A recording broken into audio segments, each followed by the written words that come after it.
નમસ્કાર,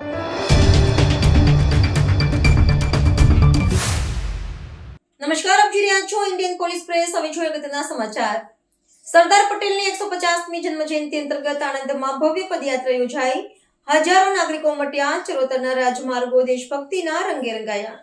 અખંડ ભારતના શિલ્પી અને લોખંડી પુરુષ સરદાર વલ્લભભાઈ પટેલની 150મી જન્મજયંતિના પાવન અવસરે તેમની કર્મભૂમિ ગણાતા ચરોતરના આણંદ વિધાનસભા મત વિસ્તારમાં એક વિશાળ પદયાત્રાનું આયોજન કરવામાં આવ્યું હતું. ભારતીય જનતા પાર્ટી અને વિવિધ સામાજિક સંસ્થાઓના સંયુક્ત ઉપક્રમે યોજાયેલી આ પદયાત્રામાં હજારોની સંખ્યામાં નાગરિકો, પક્ષના કાર્યકરો અને યુવાનો ઉમંગભેર જોડાયા હતા.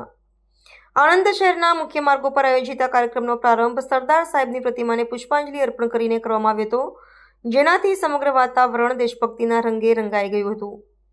આ પદયાત્રાનો મુખ્ય ઉદ્દેશ્ય નવી પેઢીને સરદાર સાહેબના ત્યાગ, સમર્પણ અને રાષ્ટ્ર નિર્માણમાં તેમના અમૂલ્ય યોગદાનથી માહિતગાર કરવાનો હતો. પદયાત્રામાં સ્થાનિક ધારાસભ્ય, સાંસદ તેમજ જિલ્લા સંગઠનના વરિષ્ઠ પદાધિકારીઓએ વિશેષ ઉપસ્થિતિ નોંધાવી હતી અને નાગરિકો સાથે સીધો સંવાદ સાધ્યો હતો. શહેરના રાજમાર્ગો પર ભ્રમણ કરતી વખતે ભારત માતા કી જય અને સરદાર પટેલ અમર રહોના નારાઓ ગુંજી ઉઠ્યા હતા. ઠેર ઠેર વિવિધ વેપારી મંડળો અને સ્થાનિક રહીશો દ્વારા પદયાત્રાનું પુષ્પવર્ષા અને ભારતધ્વજ લહેરાવીને ભવ્ય સ્વાગત કરવામાં આવ્યું હતું, જે આણંદની જનતાને સરદાર સાહેબનો પ્રત્યે અતૂટ આદર્શ દર્શાવે છે. કાર્યક્રમના અંતે આયોજકો દ્વારા રાષ્ટ્રીય એકતા અને અખંડિતતાના શપથ લેવડાવવામાં આવ્યા હતા. આ પ્રસંગે અગ્રણીઓએ જણાવ્યું હતું કે સરદાર સાહેબની 150મી જન્મજયંતિનું વર્ષ સમગ્ર રાષ્ટ્ર માટે ગૌરવપૂર્ણ છે અને આણંદ માટે તો તે વિશેષ મહત્વ ધરાવે છે.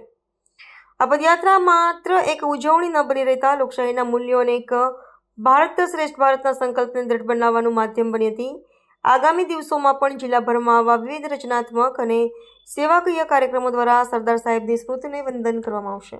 182 વિધાનસભાઓમાં ભારતના વડાપ્રધાન આદરણીય નરેન્દ્રભાઈ મોદી સાહેબના આહવાન ઉપર દરેક જગ્યાએ આવી પદયાત્રા નીકળી રહી છે.